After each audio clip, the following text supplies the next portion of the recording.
السلام علیکم، میں ہوں خالد سعید اور آپ دیکھ رہے ہیں میرا چینل شبات ٹی وی۔ ناظرین کرام، کوئی ایسی تہذیب دنیا میں نہیں گزری کہ جس میں خدا کا تصور موجود نہ رہا ہو۔ کوئی ملت، کوئی قوم، کوئی طبقہ ایسا نہیں رہا جو خدا کے تصور سے خالی رہا ہو۔ ہر زمانہ، ہر عہد، ہر عروج پانے والی، ترقی کرنے والی اور زوال پذیر ہونے والی، الغرض ہر حالات سے جوجھنے والی قوم نے خدا کے تصور کو لازماً فوقیت دی ہے۔ لیکن یہ خدا کا تصور کن کن مشہور قوموں کی ذہنیتوں پر اثر انداز ہوتا رہا اور کیسے کیسے ارتقاء پذیر ہو کر اس نے نت نئی شکلیں اختیار کی۔ آج کی اس ویڈیو میں ہم اس چیز کو جانیں گے، تو پلیز اسٹے ود اس۔ انسان اور خدا کا تعلق بہت گہرا ہے۔ اگر انسان سمجھے تو خالق کائنات نے اسے پیدا کیا، اسے بنایا ہے اور اس کی تخلیق فرما کر اسے اس دنیا میں بطور امتحان بھیجا ہے۔ اب یہ انسان پر منحصر ہے کہ وہ خالق کائنات کو اپنی توجہات کا مرکز بناتا ہے یا نہیں بناتا۔ ناظرین کرام، دنیا کی قدیم ترین تہذیبوں میں بابلی تہذیب کا نام آتا ہے۔ ان کی شہرت اس وجہ سے ہوئی کہ انہوں نے انسانی ذہنیت پر بڑے غیر معمولی اثرات مرتب کیے۔ بالکل اسی طرح مذہب کے اندر بھی انہوں نے بڑے عجیب و غریب خیالات پیدا کر دیے۔ شروع میں ان کے اوپر جو حکمران ہوا کرتے تھے، ان کو یہ بس حکمران کے طور پر نہیں مانا کرتے تھے، بلکہ بطور خدا بھی ان کی پرستش کی جاتی تھی۔ بابلی لوگ توحید کی بجائے تفرید کے قائل تھے، اس لیے وہ مذاہب پرستی میں لگ گئے۔ بابلی تہذیب کے جو خدا تھے، ان میں سے ایک کا نام انو تھا اور دوسرے کا نام انلیل تھا، اور ان میں بھی بدی اور اچھائی کا تصور موجود تھا۔ دوسرے نمبر پر جو بڑی ہی متدین اور متمدن تہذیب مانی جاتی ہے، وہ مصری تہذیب ہے۔ مصری لوگوں میں جو خدا کا تصور تھا وہ حکومت کے لیول پر تھا، یعنی بابلیوں کی طرح مصریوں میں بھی جو بادشاہ تھا وہ خدا یا خدا کی مثل ہوا کرتا تھا، اور اسی لیے ان میں توت اور فتح نامی خداؤں کا وجود ہوا جو کہ اچھائی اور برائی کو ریپرزینٹ کرتے ہیں۔ اور مصری لوگ وہ تھے کہ جن میں بہت کثرت سے انبیاء کرام علیہ السلام بھی تشریف لائے، اس لیے ان میں کہیں نہ کہیں توحید کا تصور موجود ضرور رہا، لیکن جب نبی یا پیغمبر کی وفات ہو جاتی پھر وہ لوگ گمراہ ہو جاتے اور اپنے اسی آبائی عقیدے پر لوٹ آتے۔ ناظرین کرام، اب بات کرتے ہیں زرتشتزم کی۔ دنیا کی قدیم ترین تہذیبوں میں ایران کا نام نہ لیا جائے تو ناانصافی ہوگی۔ اس کی تاریخ کے پیچھے زرتشت کا نام آتا ہے۔ صوفی زرتشت یا بادشاہ زرتشت حضرت عیسیٰ علیہ السلام کی ولادت سے تقریباً 660 سال پہلے وارد ہوا تھا ایران میں۔ زرتشت کے بارے میں کچھ لوگوں کا خیال یہ ہے کہ وہ صوفی مزاج تھے اور کچھ لوگوں کا خیال ہے کہ وہ پیغمبر تھے، لیکن بہت سارے محققین کا کہنا یہ بھی ہے کہ وہ پیغمبر بھی نہیں تھے اور نہ ہی وہ صوفی تھے۔ زرتشت کے خیالات شروع میں توحید پر مبنی تھے، لیکن آہستہ آہستہ ایولیوشنری پروسیس کے ذریعے ان کے تصورات میں بھی ڈفرنٹ ٹائپس آنا شروع ہو گئیں، جیسا کہ اہرمن اور یزدان۔ اچھائی اور برائی کے خداؤں کا تصور بھی زرتشتزم میں ابھرنا شروع ہو گیا۔ اب بات کرتے ہیں ہندو مذہب کی۔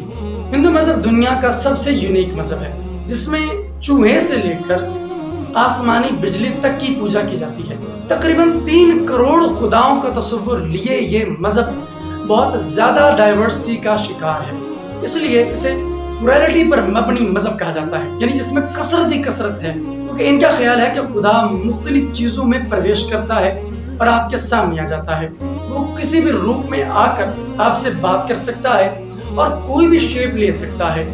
اور کہا جاتا ہے کہ جو ہندوؤں کے وید ہیں، یجروید اور رگ وید وغیرہ، ان کے اندر توحید کا ذکر بھی ہے۔ کچھ علماء نے اس میں توحید کا ثبوت بھی تلاش کیے ہیں، لیکن یہ مونوتھیسٹکزم سے پلورلٹی کی طرف کیسے آ گئے، یعنی توحید سے انہوں نے کثریت کا صبر کیسے طے کر لیا؟ اس کی بیسک وجہ یہ ہے کہ ان لوگوں نے مذاہب پرستی کی انتہا کر دی۔ کوئی فطری ایسی چیز نہیں چھوڑی ہے جس کو خدا بنا کر نہ پیش کیا گیا ہو، اور اتنے تصورات ہونے کے باوجود بھی یہ مذہب آج بھی قائم و دائم ہے۔ ان کے خداؤں کے نام رام، لکشمن اور کالی ماتا اور اسی طرح کے بے شمار نام آتے ہیں۔ ناظرین، اگر ہم بات کریں بدھ مت مذہب کی تو اس میں بھی خدا کا تصور کوئی مستقل طور پر موجود نہیں تھا۔ کہا جاتا ہے کہ یہ ہندو مذہب کی ہی ایک بگڑی ہوئی شکل ہے۔ اور بالکل اسی طرح اگر ہم بات کریں سکھ مذہب کی تو اس میں بھی خدا کا تصور اسلام کے قریب قریب ہے۔ وہاں پر گرو نانک کی صرف ایک گرو کی اور ایک بڑے انسان کی پیشوا کی حیثیت تو ہے، خدا کی حیثیت نہیں ہے۔ یعنی ان میں خدا کا تصور اولویت اور بلندی والا ہے، لیکن گرو نانک کو وہ لوگ بطور خدا نہیں مانتے، ایک گرو ایک پیشوا کے طور پر مانتے ہیں۔ اور اگر ہم چینیوں کی یا جاپانیوں کے مذہب کی بات کریں تو ان میں کوئی باقاعدہ بہت بڑا مستقل مذہب تو نہیں رہا۔ البتہ کنفیوشس کا نظریہ ملتا ہے جو کہ دنیاوی امور میں نیکی اور اچھائی پر مبنی ہوتا ہے۔ بالکل اس طرح شن تاؤزم جسے تاؤ زے نے چین میں متعارف کروایا تھا۔ شن اور تاؤ یہ نیکی اور اچھائی کو لے کر روحوں کے ساتھ جڑا ہوا ایک تصور ہے جو کہ چین میں اور جاپان میں اور اس طرح کے علاقوں میں بہت زیادہ مقبول ہوا۔ اور اگر ہم بات کریں یونانی تہذیب کی تو یونانی تہذیب بھی بہت بڑی تہذیب، لیکن اس تہذیب کے اندر بھی خدا کے وجود کو بڑے ہی عجیب و غریب طریقے سے دیکھا گیا۔ سب سے پہلے یونانی یہ مانا کرتے تھے کہ جو خدا ہے وہ بیسکلی ڈیپینڈ کرتا ہے انسان کی سوچ پر، پھر سوچ سے اترتا ہوا وہ طبیعیات میں منتقل ہوتا گیا۔ یہ تصورات گریک میتھولوجی سے لیے گئے ہیں، اور گریک میتھولوجی میں پہلے کریتی مذہب جو کہ بت پرستی پر مبنی تھا اس میں یہ تصورات پائے جاتے تھے۔ اور اگر ہم بات کریں یہودیوں کی تو یہودی شروع میں مونوتھیسٹک مذہب تھا، لیکن بعد میں یہ ڈویلٹی کی طرف چلا گیا۔ اور پھر آتا ہے عیسائی مذہب جس میں شروع میں توحید تھی، لیکن بعد میں یہ تثلیث کی طرف چلا گیا، یعنی تین خداؤں کو ماننے کا جو نظریہ ہے وہ ان میں پروان چڑھنے لگا اور انہوں نے توحید سے بالکل اپنے آپ کو کٹ آف کر دیا اور الگ تھلگ کر لیا۔ دنیا میں سب سے ایکوریٹ مذہب کسے کہا جا سکتا ہے جو اپنے نظریات پر پوری طرح جمع ہوا ہے اور ابھی تک ثابت قدم ہے؟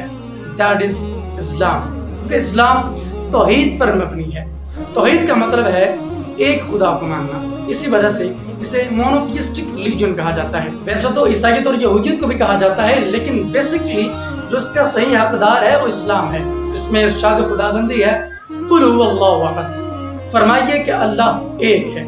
یعنی یہیں سے ایک خدا کے وجود کا تصور پیدا ہوتا ہے، اور مسلمان ہوتا ہی وہ ہے جو تمام خداؤں کا انکار کر کے ایک خدائے برحق کو اپنا خالق اور مالک مانتے ہیں۔ اس کی ایک بنیادی وجہ یہ ہے کہ مسلمانوں میں توحید کو لے کر کوئی ڈائیورسٹی اور کوئی کنفیوژن پیدا نہیں ہوئی۔